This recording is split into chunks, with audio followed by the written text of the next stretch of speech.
L'aventure du professeur Léonard, la découverte de la caverne mystérieuse. Il était une fois, dans une ville universitaire animée, un professeur de sciences nommé Léonard Dupuis. Monsieur Léonard était un homme passionné par les mystères de la nature et les découvertes scientifiques. Ses cours étaient fascinants et ses élèves l'admiraient pour son savoir et son enthousiasme. Mais au fond de lui, Léonard rêvait de vivre une grande aventure, comme celle qu'il racontait dans ses leçons. Un jour, alors qu'il se promenait dans le vieux quartier de la ville, Léonard trouva un vieux livre poussiéreux dans une boutique d'antiquités. Ce livre, couvert de cuir usé et de symboles étranges, parlait d'une caverne secrète cachée dans les montagnes voisines. Selon le livre, cette caverne renfermait des trésors anciens et des secrets scientifiques oubliés. Léonard était enchanté par cette découverte et décida de partir en expédition pour trouver la caverne mystérieuse. Le matin du départ, Monsieur Léonard se prépara avec soin. Il prit une grande sacoche dans laquelle il mit des cartes anciennes, une lampe, des outils d'exploration, et des provisions comme du pain, du fromage, et de l'eau. Il enfila des vêtements robustes et des bottes solides, prêts à affronter les défis du voyage. Avant de partir, il donna des instructions à ses collègues pour ses cours et leur expliqua qu'il partait en quête d'une découverte scientifique. Le voyage de Léonard commença par un trajet en train vers les montagnes. Le train traversa des paysages variés, des champs dorés, des forêts luxuriantes et des rivières argentées. Léonard observait le paysage avec émerveillement, notant les changements dans la nature à mesure qu'il se rapprochait des montagnes. Lorsque le train arriva à la gare de Montagne, Léonard descendit et emprunta un sentier étroit qui serpentait autour des pentes abruptes. Le sentier était entouré de grands arbres aux branches épaisses et de buissons épais. L'air était frais et empli des parfums de la forêt.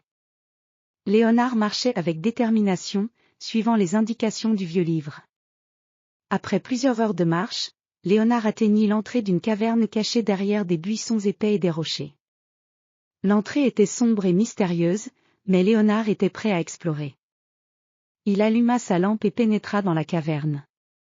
À l'intérieur, la caverne était immense et remplie de stalactites scintillantes et de formations rocheuses étranges. Les murs étaient couverts de mousse et de minéraux brillants. Léonard avançait prudemment, écoutant les échos de ses pas résonner dans l'obscurité. Il suivait les indications du livre, qui décrivait un chemin secret menant à une salle cachée au cœur de la caverne. À chaque tournant, il découvrit de nouvelles merveilles, des cristaux colorés, des formations rocheuses impressionnantes, et des rivières souterraines étincelantes. Après un long moment de marche, Léonard arriva enfin dans la grande salle secrète décrite dans le livre. La salle était éclairée par une lumière douce provenant de fissures dans les murs.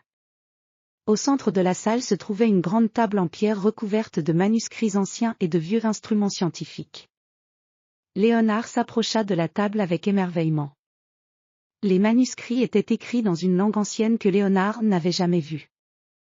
Il passa des heures à examiner les documents, prenant des notes et traduisant les textes avec soin. Les manuscrits contenaient des connaissances scientifiques précieuses et des découvertes oubliées depuis longtemps. Léonard était ravi de trouver des informations sur des inventions anciennes et des théories scientifiques avancées. En explorant la salle, Léonard découvrit également des artefacts mystérieux, tels que des instruments de mesure étranges et des objets en métal précieux. Il comprit que ces objets avaient été utilisés par des scientifiques anciens pour mener des expériences et des recherches. Léonard était émerveillé par la complexité et la sophistication de ces instruments. Après avoir passé une journée entière à explorer et à étudier les découvertes, Léonard décida qu'il était temps de rentrer chez lui. Il prit les manuscrits et les artefacts les plus importants, les emballant soigneusement pour le voyage de retour. Il quitta la caverne avec un sentiment d'accomplissement et de joie. Le voyage de retour fut tout aussi impressionnant que l'aller. Léonard était impatient de partager ses découvertes avec ses élèves et ses collègues. À son arrivée en ville, il fut accueilli avec enthousiasme et curiosité. Il présenta ses découvertes lors d'une grande conférence, captivant son auditoire avec les merveilles scientifiques qu'il avait trouvées. Monsieur Léonard devint célèbre pour ses découvertes et ses aventures.